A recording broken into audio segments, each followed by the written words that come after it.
Good evening. Welcome to Bedtime Stories, where I review books chapter by chapter and tell you the story of them. I do not read the books for you. You have to go out and get it. Now, my current book that I am still reading is Caught Up Loving a Trill One 4. This is the last book of a 4 book series. Um, it is a urban romance drama type of situation, and I actually am loving it. I am loving this book. So go out and get it. The book is by Michelle Elaine. You can go to michelleelainebooks.com and get you this whole series. Go get the whole series and look at other books that she has for you to read. So, before we get into the episode, um, we always start with a bedtime cocktail. Okay, let's start our bedtime stories with a bedtime cocktail, where we're going to make tonight a strawberry whiskey sour. Okay. So I know that is a modifier. I'm probably sure you never heard of it. I'm pretty sure you haven't because I just made it up tonight. So, and I haven't tried it, so this will be the first time me trying this on camera. Okay. So what I will start with is my favorite Kentucky Tavern. Yeah. Yes. Um, I'm gonna do that. I spilled a little. I'm gonna do 2 jiggers of this. Ooh, a little more than 2 jiggers. Heavy-handed Harriet over here. That would be me. Over pouring. Okay. So we're gonna put this aside because we did it 2 jiggers of whiskey, bourbon whiskey. Okay. Then we're going to put a jigger of simple syrup. I created this simple syrup a few episodes back. I showed you, or I put the how to make your own simple syrup. Is 1 part sugar, 1 part water. Boil till it's dissolved. Let it cool down. Put it in a container. Okay. So I'm gonna do 1 jigger of my simple syrup, homemade. Ooh. And when you make your simple syrup, know that you can use it with any type of sugar, brown sugar, raw sugar, just as long as it dissolves. But when you do it, depending on what type of sugar you use, whatever color that sugar was, that's going to be the color of your simple syrup. So if you use the brown sugar, it's going to come out brown. Okay. Or raw is going to have a like a tan tint. There's other types of sugars out there. I can't think of them now. But yeah, you can use those and put it in there and put it in your whiskey sour. Um, what's going to be my sour in this is lime juice. I'm doing one. I'm thinking I want to do only half a jigger for this one because I don't want it to be too soury. So I'm gonna only do half a jigger of that, and we're gonna pour this right on back in that lemon. We don't waste nothing here, not on purpose. That is. Now I've had these strawberries in soaking in rum from my last episode where I used the El Dorado rum. This has been soaking. These strawberries have been soaking in rum, so it's going to be a splash, of rum in my mixture. So I'm going to take a couple of these, kind of try to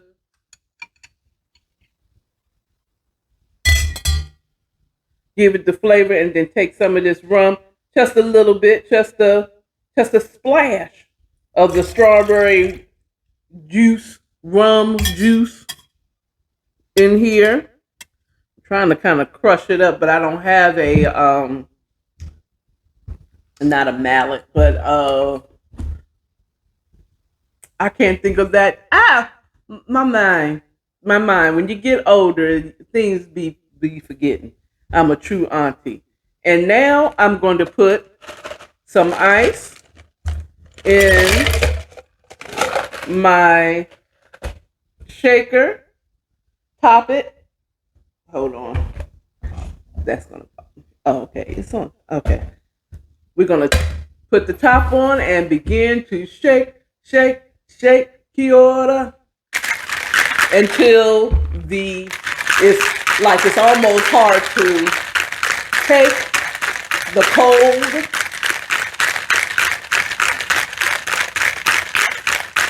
Okay, okay, that's nice and shaken.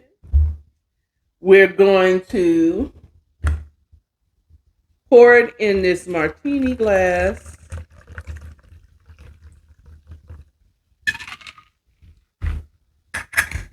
And I got a treat for you. Something I don't normally do. But I took a frozen strawberry slice, and I'm gonna garnish my glass with the strawberry slice. Boom. Here we go.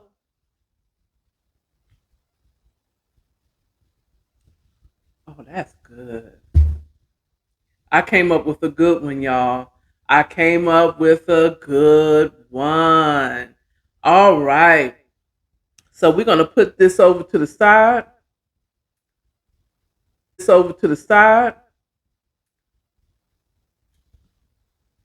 And we're going to get into this 10th chapter on this 11th episode. All right. Let's get into it. Chapter 10. Ooh, child. So, last chapter, Champ got back at the Keon's team, scarring them. He didn't got back to Keon, and he hit off, stole, they struck them. Well, guess what's going to happen in chapter 10? Empire Strikes Back. Yes, indeed. So, chapter 10 starts off with Keon and Zeus moving all their products to a secret location that Zeus obtained through Toy. But no one is supposed to know about Toy being in it. So he's not telling anyone. So they're getting the last of the product into this warehouse, a very nice place. Keon really noticed. He said, yo, after putting the last product into this secret warehouse, he was like, whew, they were tired because they've been moving product all day to a private location. So this private location. So Keon tries to say, yo, how'd you get this spot again? Where did you get this? Oh no, this is exactly what he says. He says, this spot is perfect. How you said you found it again? Like, he's like trying to kind of reverse psychology. Like, how'd you find this again? Well, how'd you say you found this again? Zeus is like, I ain't no little kid, little boy. He didn't say that to him, but he basically like, I didn't tell you. He said, I didn't. He said, oh. And he intentionally did not want to tell anybody how he got that warehouse because the person he got it from, Toy Ford, left the game 2 years ago. And he didn't want her to be involved in any of it if possible. You know, um, so he didn't want to say, "Oh, this was," no. So he's not telling anyone. Number one, but he makes it very clear in the next paragraph that he wants to keep it that way. I'm not telling you who I got it from, and the only one you ain't telling nobody else where this is, because there's clearly a leak. Someone in our camp is tipping off Champ because there was spots that he hit us at that he should have never known. And the only way he would have known is if he got someone on the inside.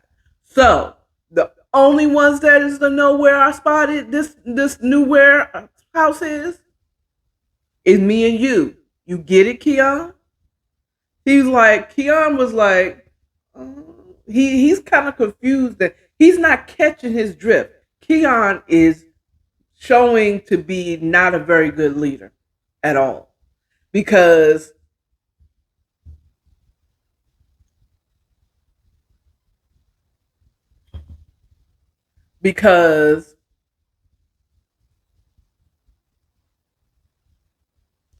he's not asserting his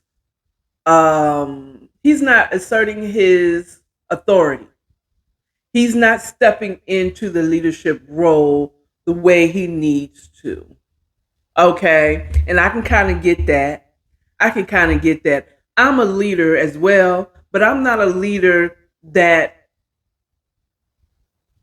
tells you how to do things. I'm the type of person that leads by example. This is where I'm going. I don't know where you're going, but I'm going here. Okay. I'm doing this. I'm doing it this way. This is how I do it. If you want to do it that way, fine with me. Okay. But people tend to follow me because I don't know, because I look like I know what I'm doing.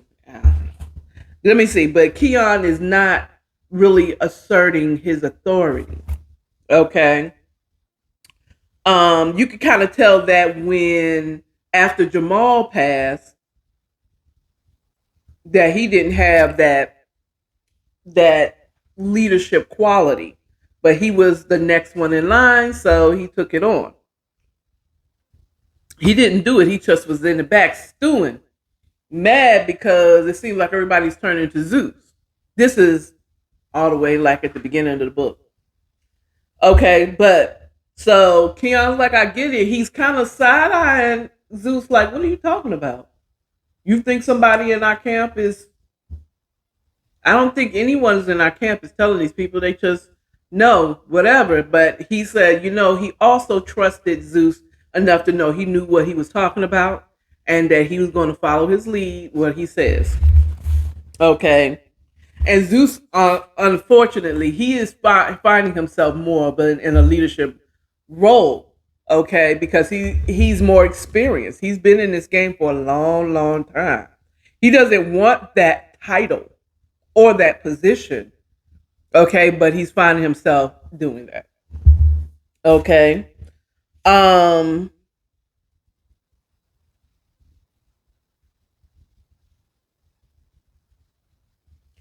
So he goes on and tells him that, and he's like, but Keon still, he's not catching the fact that you don't understand that these things that people shouldn't have known. How you not, it's like Keon didn't even peep that. It's like something's not right. He's not peeping that there's an inside person that is giving these people the information. That part too is something that I can't say that, but he's just totally oblivious. He's trusting everybody's, he's just kind of letting everybody do whatever they say they're doing. He's trusting his men to know what to do. You understand what I'm saying? So they go on, and then they go to not the barbershop, but they leave that warehouse and they go to the barbershop.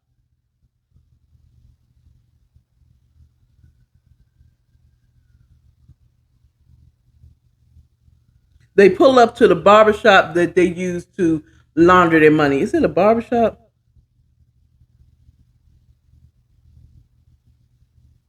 Because they have one more thing to do. They've been busy all day moving product, but they still have one more thing to do, as business to take care of before they can call it a night.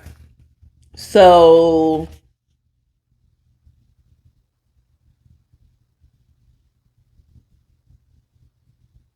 they pull up. I'm just checking to see if it is.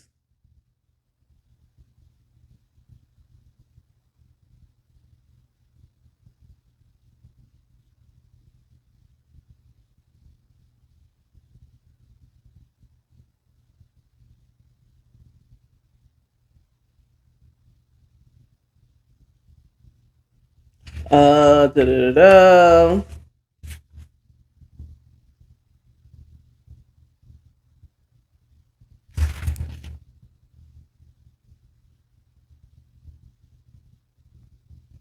I'm trying to see what type of business.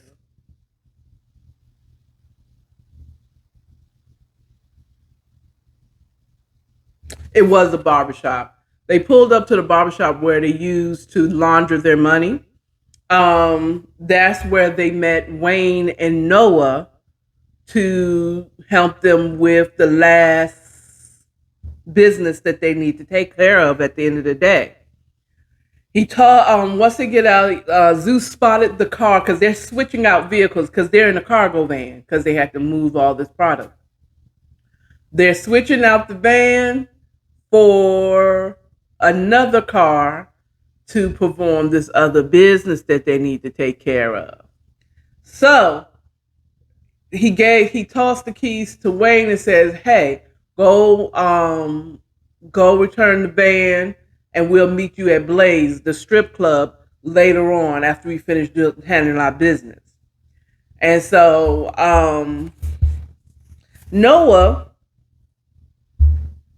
the one that I believe they believe is the tipper, is the one who is the outside man, is the one, the inside man for Champ, is telling him stuff that only inside people would know. And Noah's like, where y'all coming from? Right? Where y'all coming from? He's like Zeus was like handling business before Keon could sit up there and say something stupid. Handling business. He was like handling business very evenly, very straight. And Noah's like, okay, all right. And then he quickly changed subject. Is the guys ready? Y'all ready? Sure is. I already got the plan mapped out. We got what we need. I said, we taking this. So they jump into the SUV. Keon and Noah, prospectively taking their seat. Keon is in the front seat, I think. I feel like Zeus would be in the front seat and Keon's in the back. And Noah is driving. So they're driving to the spot. And they pull up to a shop.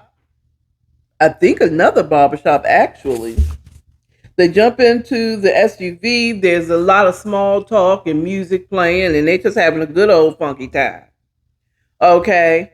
And they pull up to Champ's business that he's oftentimes there late or may not do. They specifically chose this business because they didn't expect anyone to really be there. And they had people scouting out Champ's moves to make sure that no one was there and his wife wasn't there, but they want to make sure this time they're hitting his business. They're not just doing his trap spots. They're going to a business of his that he does a lot of business out of, that he does his illegal transactions out of. And they pulled up to it, and it's like, there's only one car in the front. which makes sense. So that means, and Noah starts laughing like, "Oh, we about to catch this shit slipping," because they recognize the car that was parked out the front of this business. And I'm not sure if it's a barbershop or a rim shop or whatever.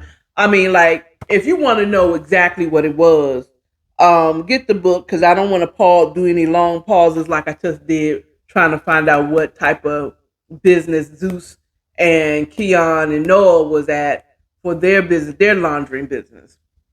But they were there at this business, going to basically damage some things.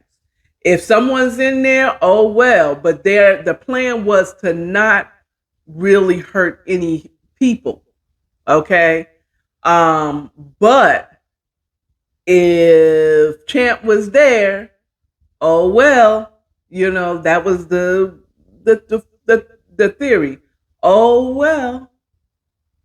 So Champ they get out of the car, they get the sticks. He calls it the sticks is in the trunk or is in the back, meaning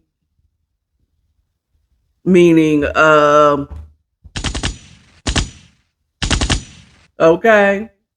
Yeah. So they get out the truck.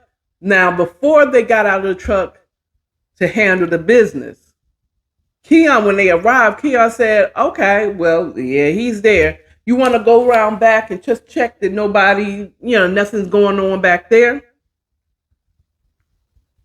And Noah said, "Man, we've already checked it out. Ain't nobody back there.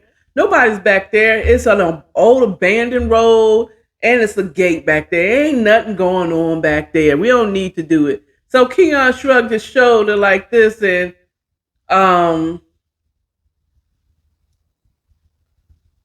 Keon looks back at Zeus, and Zeus is like,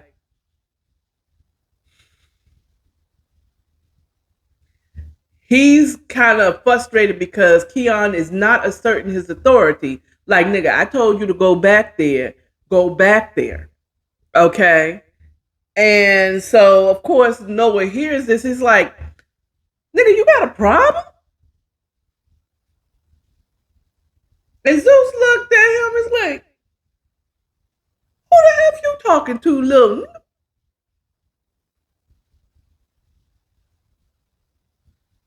He said, "We got business to handle. Let's get to it so we can get out of here and getting to doing what we want to do for the rest of the night." Okay? Now, it's going to be a problem if we ain't getting this job done. Okay? But Zeus really wanted him to, like, if he says do this, then that's what you should be doing. Period. You feel me? So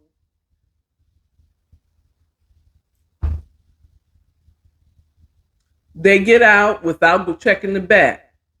And I'm gonna tell you, had they checked, they should have went back there and checked the back. Because if they went back there and checked the back, they probably would not have done it at that time. But we're gonna get to why it would have been important for them to check the back in a few minutes. So they get out the truck, got the sticks, and proceeded to handle business. And that's the end of that scene. Now, the next scene starts with Champ in that very business that Keon, Noah, and Zeus were at. Him looking at the time, he's stretching like, "Oh, what time is it?" He looks at the corner where the time is on your computer. Everybody knows where the time is on your computer. Looked at the clock and said, "Oh, Lord, this is late." He said, "I need to go ahead and wrap this up." So, he was thinking there's a time he tries to make it home. Champ tries to make it home to see his kids at least before they're being put down for bed, and maybe even have some dinner. You know what I'm saying? But today it was a little longer it was a long day for him. So he goes into his drawer to get his phone out. He sees he's missed several calls from his wife, Sharita.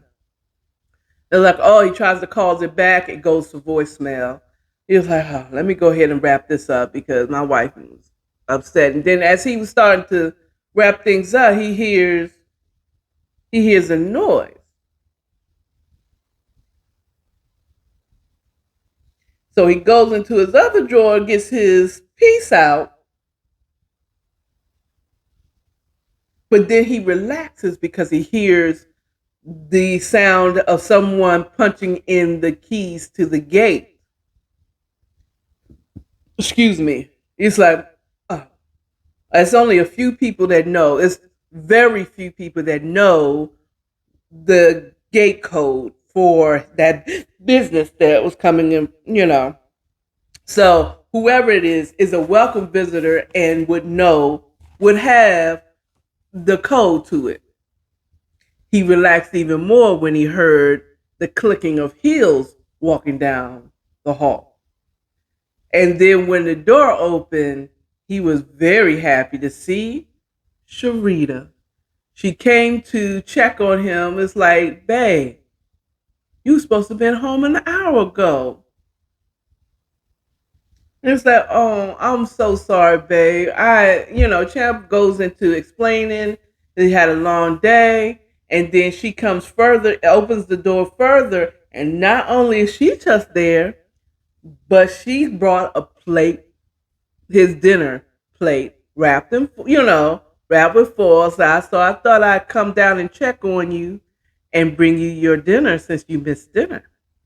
She's like, oh, and they're standing there talking. You know how couples do. Now Sharita's pregnant, so she's he's rubbing her belly and they're talking and the whole thing. And then Champ hears gunshots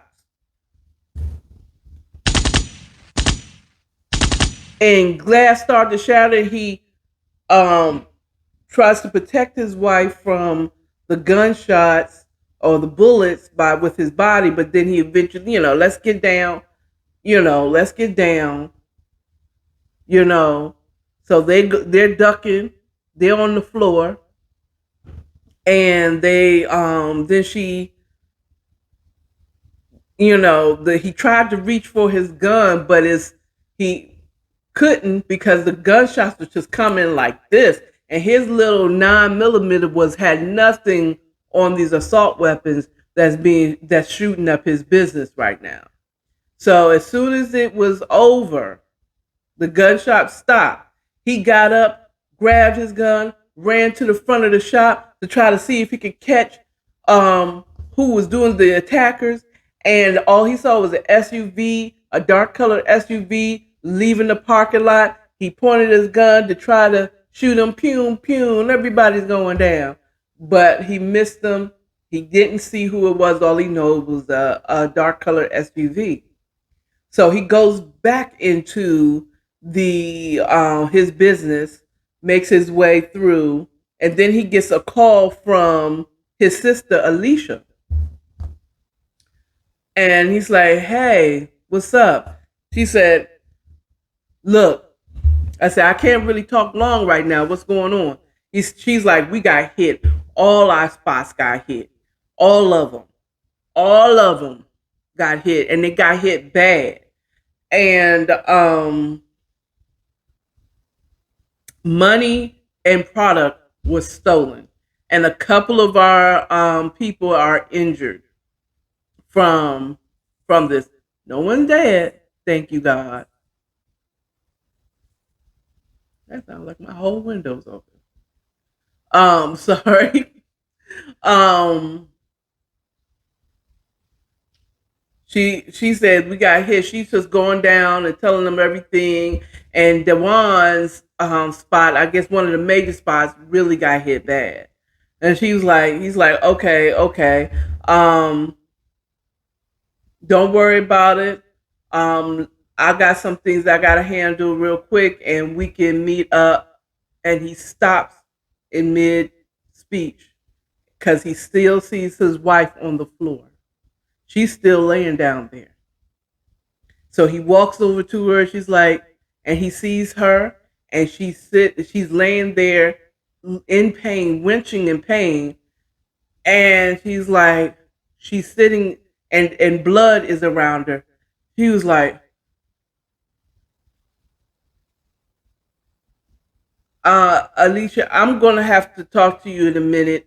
I'll call you later. Just I'll call you later. And he's like, and she's like, what? I'll talk to you later. Um, and he goes down. He said, babe, were you hit? He was like, no, I wasn't hit. So why is there blood? And then before he could say anymore, they recognized that what she was experiencing is a possible bleeding from the pregnancy. She, from that part. And he was like, he he doesn't scare quickly. The book says in the chapter says that he doesn't scare quickly, easily rather, not quickly but easily.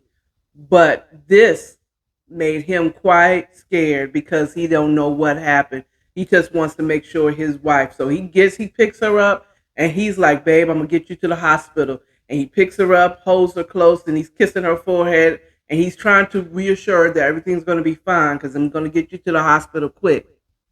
My question is, why did he call the ambulance? I mean, because wouldn't the EMT be able to do something that possibly could have saved that baby? Just saying. Or him driving her to the closest hospital. He, you're not even supposed to move anybody. But anyway, moving on. That's what I thought when I read that part. So he quickly got her to the hospital. The next morning, son has come up and he's outside of the hospital room with with his eyes closed and him leaning up against the wall. And that's when his sister and a few other guys come through to the hospital. And Alicia meets him with a hug and a sigh. It's like, is everything okay? Yeah, Alicia's fine.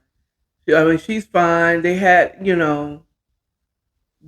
mean, he basically said, it's as well as it could be, in the situation that we're.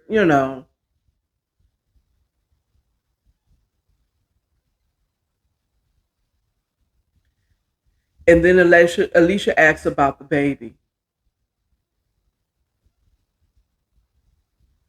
The baby didn't make it. The baby didn't make it. And Alicia was like, so we know who did this. You want it's Keon and them striking back. What you want me to do?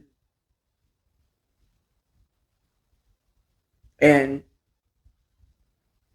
Champ said something that I said long time ago when he struck back after his brother. When Champ struck back, I said that Keon and them shouldn't do anything right away. They should wait and let them think everything is good and then hit them. Well, this is the same plan that Champ is thinking. So when Alicia said, what we going to do? Because we know who did this. We ready to run up on them. And he said, we ain't going to do nothing. Alicia's like, what? No, not right. He knows that she's like, excuse me? He says, no, not right now. We're going to let them get comfortable and think that we not going to hit back. And then we're going to catch them slipping. I promise you for this. I'm going to kill every single one of them for doing this. And that was the end of the chapter. Now, it's interesting that Champ decided to do it because it's a lot of going back and forth.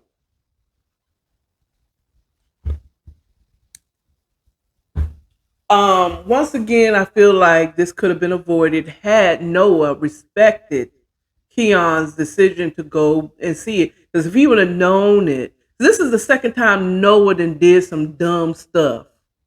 Has been connected to some dumb ish.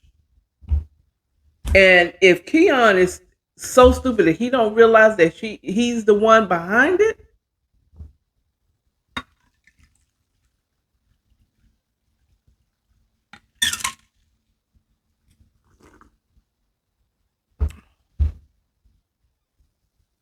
I don't even know. I don't even know. So we will see in the next chapter. Is Champ going to hit back? Is the next chapter going to start a couple of months later? Are they going to get relaxed?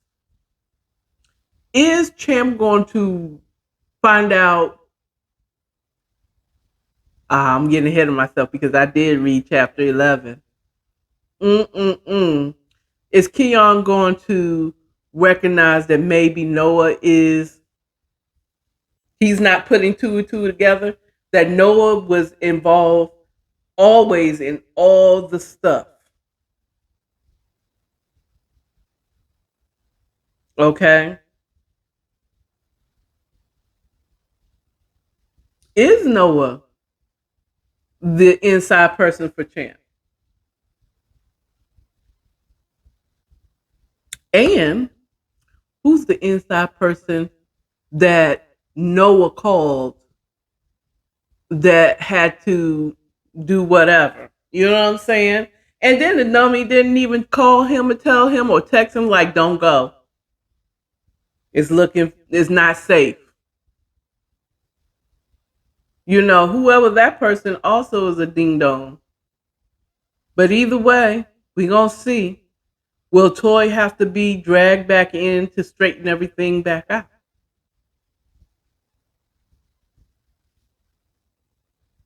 I'm just saying. Just saying. So that's all I have for you this bedtime story. I will see you next week for Bedtime Stories, episode 12. All right? Bye. Y'all have a wonderful evening.